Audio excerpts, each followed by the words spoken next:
light for you in dark places when all other lights go out. Hey guys, this is DCHL Devin here. And this is DCHL Walker. And welcome to our second part of Light in the Dark video from our most recent one. We actually split this into two parts. And we actually, in our most recent video, in this video, we're going to be answering the, I apologize, the rest of the questions that we were supposed to do. So, the first one we have here is actually from Akathon39. He actually mentions the Shadow of Mordor game. And he says, I really like the Shadow of Mordor. It's a good game. So let's say for you now work for GW and you have to make a profile for Talion. What stats, abilities, magic, and points would you make for him and why? Okay, so for those of you who don't know Shadow of Mordor, we're talking about a Ranger of Gondor, okay? He's a typical ranger. In fact, I don't remember him being anything special. His wife and kids died, but he's not like a captain of the Ranger Guard or anything crazy. He's just a ranger, as far as I'm aware, and as far as I remember. And then he is inhabited by the ghost of Celebrimbor. And Celebrimbor allows him not only ringwraith-like powers, but also archery skills. So it's like, but archery in the sense of a ghost, it's real weird, but basically like that. So the profile, in order to keep it simple, all right, because that's really key in Lord of the Rings. Lord of the Rings relies on simplicity. I have to be able to make this profile without more than 2 special rules. I'm going to try to keep it at 2. Any more than that, you're going to like Smaug territory. So for the profile, for his fight value, I would say keep it at 5. The reason why is because we're going to assume we're talking about Talion more in his prime. So he's also being possessed by an elf, so. And he is being possessed by an elf. So yes, so the 5 would be realistic. Celebrimbor probably would have been 6, but let's say that his man side and his ghost side almost conflict. I do not think they should have the ability to transform, by the way. Transforming like Bjorn, I think adds a lot of complication to his profile. Maybe if I thought about it a little longer than seeing this right now, maybe it could work. But right now I'm thinking, okay, how do we merge the 2 profiles? Strength 4. Defense, probably once again sticking low here, going to be 5. Because he's not wearing heavy armor or anything. Like exactly, and unlike regular ringwraiths, he's actually half human still. So ringwraiths have 1 wound. He actually should still have more. So I'd give him 2. Yeah, I'd keep him around good 2. As far as attacks, I'd still keep him at 2. Like I said, very simple profile. This is a guy who wreaked havoc all over Mordor, yes, but he died a lot doing that. So, I mean, he resurrects like ringwraiths do, but that's how he kept causing problems. Think about the Shadow of Mordor game. Until you really start getting up to the ranks, you die a lot. Well, depending on how really good you are at the action, skills and stuff like that. But otherwise, you do die a lot. And the game relies on this. So he shouldn't be super powered. I know a lot of people are like, he kills legions of orcs. No, not really. Eventually. Yeah, eventually he does. So courage, definitely going to be like 5. That of an elf. This is a guy who has pretty much seen it. I would say 1 might. No, you have not seen this guy. He's actually in the strong hero territory. I'm giving him like regular. He's going to have 2 minimum. But he's going to be a spellcaster. Yeah, I know, but you got it. When you see Talion. And for those of you guys who don't know, Talion does fight some real beasts. I mean, this guy fights trolls, this guy fights wargs. I know they're called Caragors and Gargs, but trolls and wargs. He fights, he fights the Black Hand. So you can't give this guy 1 might. I know he's going to become a spellcaster, but you gotta think of him more like Elrond type spellcaster. So he's going to get the full 3. I really think I know it sounds crazy, but when you see what he fights, he's gonna 0 fate then, because he dies all the time. Yes, actually, I'd give him 0 fate. Sounds crazy. I'm fine with the 3 might if he has 3 fate. So 3 might, and as far as his will, we'll give him. It depends on if you want to. I guess he's casting spells all the time, so yeah, like 4. 4. Well, so there's too many things here. So here's the deal. Wizards get 6. He's not on that level. And regular spellcasters get 3. So I'm thinking 3.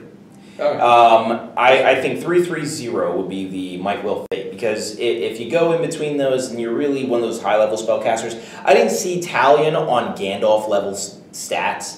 So some people argue, oh, 6 will, but he just wasn't there. He did have powers of that of a Wraith, but he really was only half Wraith in a sense. So Transfix should definitely be... So he should have some magic. Transfix, yes. 2 spells. A lot of Shouldn't people, get more than that. if you're wondering where Transfix comes from, it probably would be his ability to, he could like rip their soul from them. So Sap Will, I think, is another spell. So this would be incredible.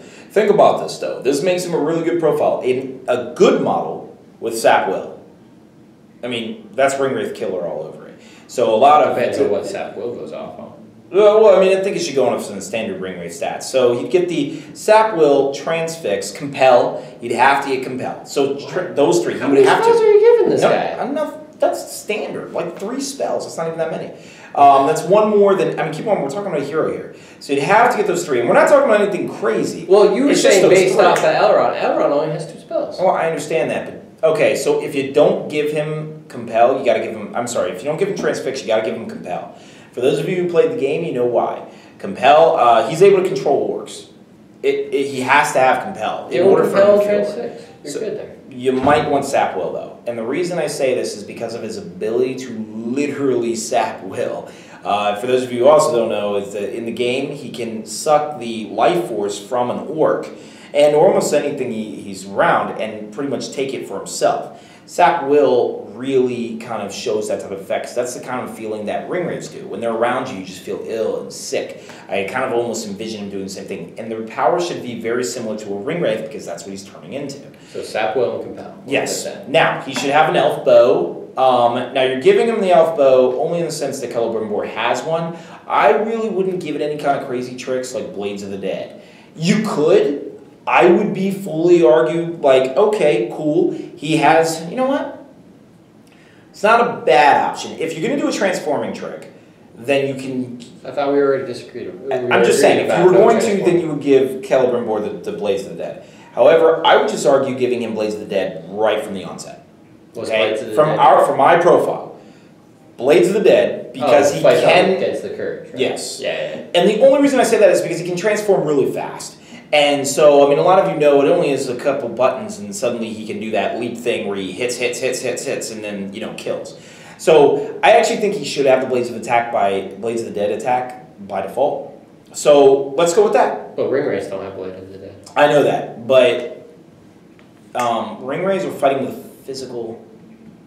Okay, so then yes, we could assume that Celebrimbor is actually using Talion's sword to strike despite showing an elven blade. And he may be using even Talion's bow to strike. So maybe no Blades of the Dead. So he gets an elf bow, and he gets those magic. Elf blade. He gets that magic that we just saw. Magic. Elven blade. No. He actually has a ranger sword, so we're not going to give him an elf blade. But he would have that. And that, I mean, I understand. Cost terror. He should cost terror. And he should cost terror. And then that's pretty much where I leave that. Right there. Very simple profile. I would keep it simple. I know this guy can teleport. I know he can do a power attack where he slams the ground and powers everything away. But we also know that Gandalf has the Ultra Duracell battery flashlight, and he's able to summon lightning and fire it at the Balrog. And he can't do that in the game. So keep it simple, keep it light. A ranger with Ringwraith rules. I'd say 100 points. Some Ringwraith. We've never seen Sap Will on a good model. Yeah, Point cost? I'd say 100 points. From the profile you just gave me, because he has no fade. So that really balances. I might have to revisit that, but yeah, right now in my mind, I'm not arguing against 100 points. So, 3 might, 3 will, 0 fade, a good, solid stat line. Terror. Elf Terror's bow. a big deal on a. Yep. On a good model, and then the ability to cast Sap Will as an evil model. I still think he should have 3 spells. I think he should have Terror, Transfix. The Mouth of Sauron has 4. So honestly, But he's a combat. I think that Talion should mirror very much what the Mouth of Sauron ultimately does, just in a more combat-oriented profile. So yeah, I mean, I would, if you guys were to say a profile, I mean, me and Walker, our profile right now says Compel and Sap Will. You could do another spell if you really wanted too. I would throw in Transfix, only because Transfix, I've never seen a hero with Compel without Transfix, so I'm like, alright. Because they're kind of the same as well. That's fine. Compel, Transfix, and Sapwell. The only other one I would say, for those of you who want to really make him interesting, is Black Dart. And for those of you who played the game, you'd know why, but that would make him interesting since he has really the full range of Ring Wraith spells. But that is if you want to start crossing into real weird territories. But otherwise, definitely keep him with Sapwell. Alright, and so we're going to go ahead and move on to the next question here. Our next question is also from Akathon39. He says, I really like battle companies. I'm just about to start an Erebor campaign. You mentioned in your last video that you've done some adapting to special rules and upgrades. What sort of things have you added? Also, when rolling to gain special abilities in battle companies for your hero, could you think of any different special rules to give dwarves that are balanced just to add some variety? Thanks again, guys, and I hope Nova goes well. We hope Nova goes well. Yeah, we've put a lot of work into this convention. I hope everybody has fun. That's the key. Actually, it was mentioned, just as a quick side note, Ash from Mini Wargaming posted in his own video. He did a Lord of the Rings battle report. It's been circulating on Facebook recently. And yeah, I guess on the comment section there is one person mentioned, I believe it was Blackfire Productions, mentioned that this is the first time on the in North America for a very long time where a major convention is running Hobbit or Lord of the Rings. Yeah. Yeah, so yeah, this is a big deal. Thank this man right here. It's for you guys. So anyway, to ask don't get too full of yourself. You couldn't have done it without all the help. I am next. I am a new Vallard. From now on, you shall call me man. Call him Taskmaster. Get free might after you. That's about it. So we can pay more models. Jeez. Speaking of which, where are you on that? All right, so battle companies. Here we go. So we actually, when we sat down and did our rules for our battle company, we actually made whole new charts. Yep. Yeah. We didn't even follow anything that all the other ones did. So when I was doing it with him, I pulled inspiration from Necromunda and Morheim because those are really fun systems. So we chose charts for combat. So you can pick, when your hero levels up, you can pick one of the charts to roll on. There's a combat chart, a shooting chart, a leadership chart. That is it, right? Never thought there was one more. Are you talking about the paths? Yeah, the paths. No. Well, they work slightly different. Yes, you roll on it, but there's 7 different paths. And there are, none of them are catered to dwarves, elves, nothing. We assume that every single army can learn every single path. And there's just to run through them, there's a Path of the Warrior, which is kind of a combat-oriented one. Path of the Hunter, which is archery. Path of the Wraith, which turns you basically into a Ring Wraith. And you can do that for good and evil, which is cool. Yeah, it doesn't matter. You could be a good guy and do this. Because, I mean, honestly, the Kings of Men were the ones who... And we gave ultimate abilities if you followed the path all the way Yes. down, which was cool. Well, it wasn't that you had to follow a path in order to get them. The ultimate abilities are unlocked when you accomplish a feat. But those feats can only be accomplished if you got the abilities from those paths. Some of them are hard, too. Some of them are really damn hard. Really, really fun. So, but the more you go through that path, the easier they become. Yeah. And then there's Path of Riches, which is like the buying Golden King. off your guys. And Yeah, Taskmaster it has some abilities. really cool stuff. Yeah. And then Path of Arda, so 6. I thought we had more. Anyways, Yeah, we really need to. We'll have ours as soon as we play test it in our group. Online? Yeah, we'll have it online. Yeah, we'll have it online once we play test it, so that way you guys can have a good copy of it. Yeah, it should be a lot of fun. But yeah, pull inspiration from the other systems that work really well. Even if you wanted to base that off of a video game or something like that, you could use similar charts to do that. Trying to think of some dwarf specific abilities. Yeah, so I wanted to answer your actual question. To add some variety to dwarves. So, I mean, you could do it our way where it doesn't matter whether you're a dwarf or elf, you get these. But if you're going to go by the traditional battle companies route, they sort of limit you to what you have in the game. Yeah. I mean, so we're going to assume that you're saying abilities that dwarves don't typically have. Here I would actually say the ones that the Master of Lake Town has, or the Golden King. These are abilities that are like wealth and greed oriented, which would cater to them. I think. Yeah, I would agree. I would say if you're not going to go that route, then Steal some of the special rules from the Thorin's company. Those would work. Like they're like dwarven rules. Yeah, they're dwarven rules, but they would make sense because they're already written in for them, type of thing. Absolutely. And we pretty much all the rules we stole were all from that already existed in the game, and we Yes. just put them in a different fashion so everybody could earn. Keep that in mind. We did not make anything up. No, we just pulled all the special rules together, which surprisingly enough, what was it, like 6 pages of special rules at font 12, size 12 of just special rules from all the different characters. It's a lot. You'd be shocked how many special rules there are in this game. It's an insane amount. Because we were like, oh, we're going to use every single one. No. You're using like a fraction of the special rules that exist. Yeah. I would use Thorin's company. Like Burley would be a normal one I would do for dwarves. That would make a lot of sense for characters. Yeah. I think, I mean, as Giving far as thrown weapons would be actually advantageous. Well, yeah, but I mean, these are things that dwarves traditionally have. I think, other than those riches ones that are named, that would be cool. You could go the route of, See, they don't have spellcasters naturally anyway. So naturally. I wouldn't even necessarily do that. I guess you could do like things like magic resistance, like weird obscure stuff that, I know that sounds fantasy-esque, but that's variety. Or a cool rule could be like, you have a beard and it's made of skulls of your enemies, and now you cause terror. And not only that, but it's dismay. So you have to take 3d6 and take the 2 lowest for your courage test to charge him. Hopefully our paths and stuff that you see will add some variety to what you're already thinking of. But we're going to go ahead and move on from this question. When we post those, we'll definitely let you know. So Wabchika says, main issue when playing against Rivendell Knights, plus a wizard on horse, is the ridiculous amount of skirmishing available. You can rely on hunter orcs, beating them with numbers, unless you get shredded on 5s with their bows. It's not fun.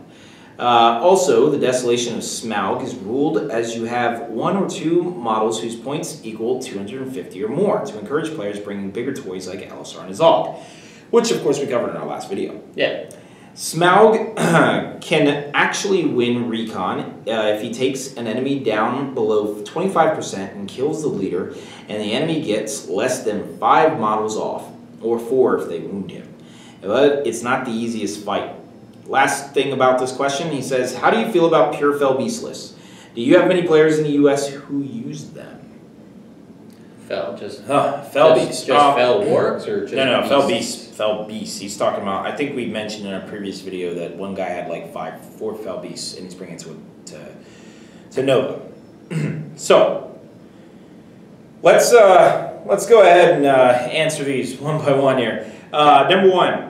Rivendell Knights, are you afraid of being wounded on 5s with their elf bows? Yes, that sucks. Alright. Heroic March solves the problem. Heroic marching. Back them into the corner. Chase them down. Yeah, pretty much. So that is his answer. The Hunter Orc master himself.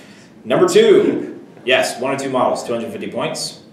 We agree. We were covering this in our last one. Awesome. We figured it out finally. So, number 3, Smaug can win recon if he takes the enemy 25% and kills a leader, and the enemy gets less than 5. You're absolutely right.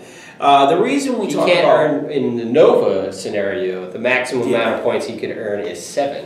So keep in mind, guys, Nova is not about beating your opponent. It's not like at the end of Nova we say, hey, you won 3 games and lost 2, so you win. Or you won all 5 games, you win.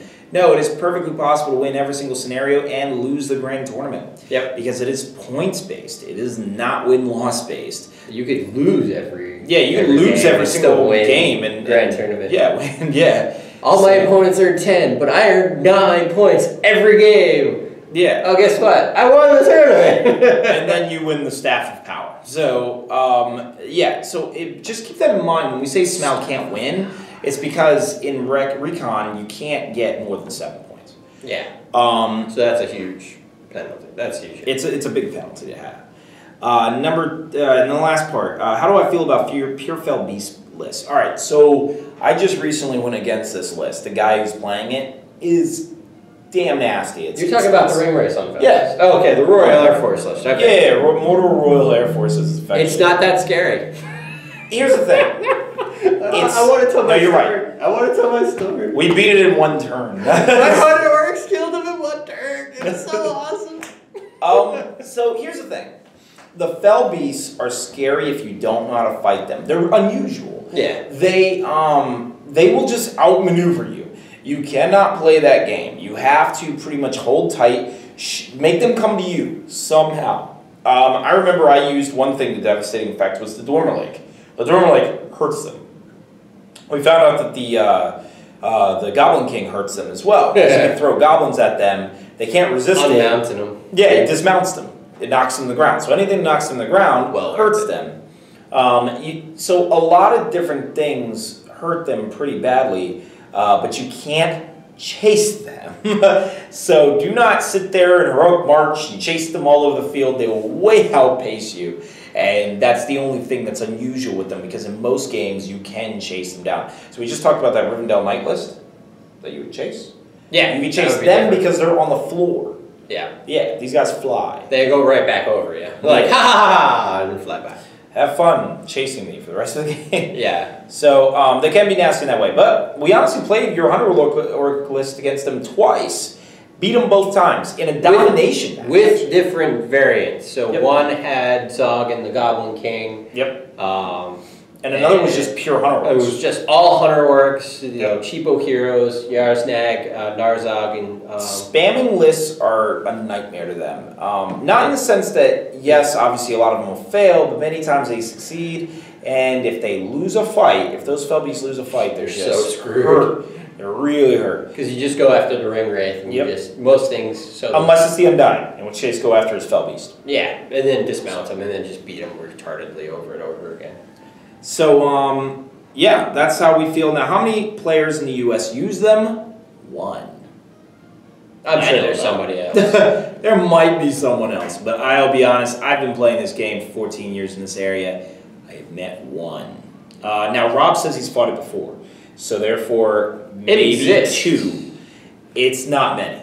Not many play this list. Most people, even in the U.S., like to play Fluffy. Now, all Flying Nazgul is Fluffy. I mean, you can't get any more Fluffy than that. Battle of Pelennor Fields, when the Nazgul come in, that's one of the most iconic moments ever. You know, them flying in on Minas Tirith and just taking stuff out. Yep. So, yeah, it's Fluffy, but I just don't know many people who have it. So, yeah, but yeah, maybe like two. It's an expensive list. Yeah, it's expensive to buy. So, so we'll go ahead and move on to the next question here from Ash Dog Plays. He says, another question, with the Goblin King's Blubbery Mass rule, does the 3-up save apply to only one wound or all the wounds, or perhaps roll for each one? Please reply, my friends. Faring Goblin Town against me in a campaign, I need to know how this rule works. And Matt, the Lord of Round Ring, already says, it says every time the Goblin King is wounded. That's all. Yep, that's it. Yeah, he's correct. Unless he gets hit by one of the special Elven Blades, and then he doesn't get the rule at all. Yeah, so he just saves like everything. Doesn't matter. Balrogs, got nothing on fat. Smog's fire? Nah. Yeah. So this is just a little grizzle. It's fine. To all of you guys who made fun of your fat friends, this is what happens. They survive Dragon's Fire better than you do. That's awesome. Next question he has is, do you guys have any tips on what army could beat a Mummic Harad force? Keep up the good work. These lights in the dark videos are really helpful. All right. So Mummic Harad force, I guess it's just all Mummics? Well, all right. So the most effective way I've found to play Mummics is to stack them up. We don't really know when you say all Mummic Harad. I think let's assume that it's all stacked up like you would do. Yeah, let's assume you're going to play 2 Mummikil. Because generally in about a typical 700-point game, I have a good list. 2 Mummikil. They can't be knocked down, can they? No. Mummic kill are actually, as one-on-one, with one Mummic, they're really easy to kill. You bring them down fast. Right. 2 gets lard. 3 gets, oh my god. 4 is like, what the hell? But you need like 1,200 points for 4, though. Yeah, you would need a lot, unless you just skimped on men on top. As far as how to beat them, alright, so you need to, unless you want to first. What's the strength on the Mummic again? Strength is 7. 7, so they're pretty much winning. Yeah, 7. 7? Their strength, it was confusing because their trample is 9, so it's right, especially. Yeah, it throws it around. So I already have one list that comes in my mind that would be really good. How would you say? Well, it just depends on what force you're fighting against them, but so the Rivendell All Night list would be extremely effective against them because you could avoid them and shoot your bows all the time, and that would be just sheerly awesome because you make them panic and then have them run into each other. I mean, yeah, running into each other is a big problem for Mummics because once they start doing that, the Mummics will just basically fight each other, and it becomes a mess. Think of the Mummic as a multi-part model. Basically, it's a mobile base. So the first thing you want to kill, absolutely without a doubt, is the commander. If you have bows or anything, shoot the leadership down, especially the Mummic Beastmaster. Kill that thing, because it boosted the Mummic's courage to 5, and that sucks. After that, you can go really one of 2 ways. If you have a lot of close combat ability, rush into close combat with them. What's their fight? 4. Oh, yeah. Easy. Characters beat them off. Yeah, rush into combat. Do not be afraid. Bring in your axe-wielding models. Piercing strike the hell out of them. Also, don't be afraid to shoot them with throwing weapons. Strength 3 is enough to wound defense 7 on a 6. Yep, on a 6. As long as they don't get gnarled high. So, yeah, definitely getting close. Do not be afraid of them. Now, what most opponents will do is they'll do what's called bubble wrapping, which is they'll take a bunch of their Arajan warriors and surround the Mummic so you can stop from being charged. That works. Yeah, but that works. It's a one-time trick pony. Yeah, Harad are easy to kill though, so then you're slicing through them with their D4 armor and everything like that. Dwarves like war machines. Well, what'll happen is they'll bubble wrap. So say you get the first turn, you charge them, you won't get the chance to kill Arajan because the Mummic will kill them for you because it'll just move through them. Yeah. But then you just don't fall for that trap. And you just don't fall for that. So if you see him for some reason surrounding his Mummic with guys, he's doing that. Just back off. Otherwise, yeah, I mean, once you kill the leader, it becomes a lot simpler than you might imagine. Killing a Mummic kill is not hard. If you're fighting 2 of them, then you want to focus fire. Because if you start to get one to run around panicking, you can get it to run into the other one. Just like in the movie, it took out the other one. Yeah, have one Mummic kill another Mummic. Honestly, do not do too much split firing unless you really, really need to. Or unless they just have shots on the other one. Yeah, and then that's all the shots you have, yeah. Definitely concentrate. Yeah. Now, if the Dwarven Vault Wardens, defense 9. Have a doorstop available. Yep. That would be the doorstop. Yep, that's another term we come up with. King Dane is a doorstop. Because, but I mean, dwarves would just be like have some dwarven ballistas and then some archers and shoot, and then once they got close, just hope your guys hold because you have the defense. I mean, other than that, yeah. Let's say they do it right and they play the Shadow Lord with it. So now shooting is irrelevant. That's where it gets tough. I have seen Mummic lists where it's 2 Mummic kill and a Shadow Lord. Is the Mummic a hero, right? Yep. Ha! Zog. Yeah, but I mean, I'm not going to base it on one model. Yeah, but I'm just saying. Yes. Him, Aragorn. Yeah. Is another guy that could easily take Mummics down without any sweat. I mean, yeah, you know what to do when you have the right character, but I'm assuming you're just talking about, hey, I have a Rohan force. What do I do? Oh, Rohan's a rock, dude. Yeah, well, I'm just saying. They took him down in the movie. Aim for the head. Just remember that. Call it to your Rohan warriors so they hear. Kill 2 of them with 1 throwing spear. Yeah, don't forget Legolas gets special abilities to climb up and shoot him from the head down. No, Gimli tells him that only counts as 1. I don't see how it counts as 1 because he killed all the guys on the top too. I think he meant just the Mummic itself. Yeah, the Mummic itself counts as 1. That makes sense. But all the warriors on top, he gets to count all of them as well. Well, I mean, other than that, yeah, that's That's pretty much. Oh yeah, so the Shadow Lord. I didn't even mention that. Yeah, then you're gonna have to get in close combat. You're gonna have to. You have no choice, and the Shadow Lord will harass the hell out of you. Or aim for the Shadow Lord and try to pick him off. You can try to do that. You only need 6, but the moment kill will probably be in your face by then. But yes, possible. With my hunter orcs, I don't really care. Just don't be afraid to get in close combat with this guy, and then leave a place where he can exit. Remember, as he rotates, he just moves your models out the way. And then, yeah, just throw him in another direction or toward the other Mimic or toward the Shadow Lord and kill him that way. So, obviously, now with this video as well, we are running short on time. Okay. So, but that is pretty much our last question. So, let's go ahead and end it there, guys. As mentioned in our previous video, this will probably be our last Light in the Dark episode before Nova. But don't worry, because all week long you will have Nova content being filmed and hopefully uploaded. We actually have a guy, a professional, who's coming to film and edit it right there on the spot with us. So you might get the videos like in real time, practically. So until then, hope to see you guys at Nova, GBHL, the Canadians, and Matt, Lord of the Brown Ring. One good riddance. Jesus, Jeremy Smith. A lot of you guys are actually coming to Nova. Yeah. So actually, this is going to be a pretty big event. So I'm really excited. I'm excited. I plan on not sleeping. My wife was like, "Are you going to be able to pick me up from work?" I'm like, "Nope." Gaming.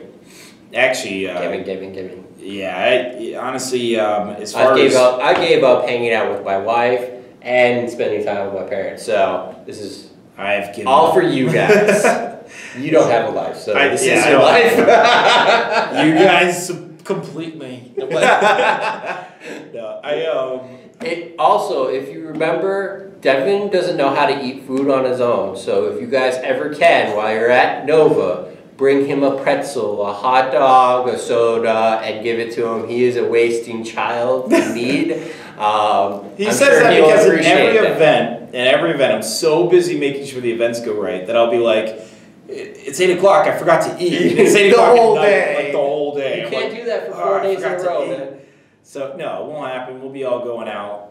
We'll be hanging out with everybody. Yeah. So, it'll be fun times. Good stuff. And for those of you who can't come this year, no big deal. Next year is going to be even bigger. So. Bigger, better, always. Awesomer. We're going to keep this up for as long as we can. Keep the hobby going. So, I'm game. All right, guys. Well, until next time. Talk to you later. Later.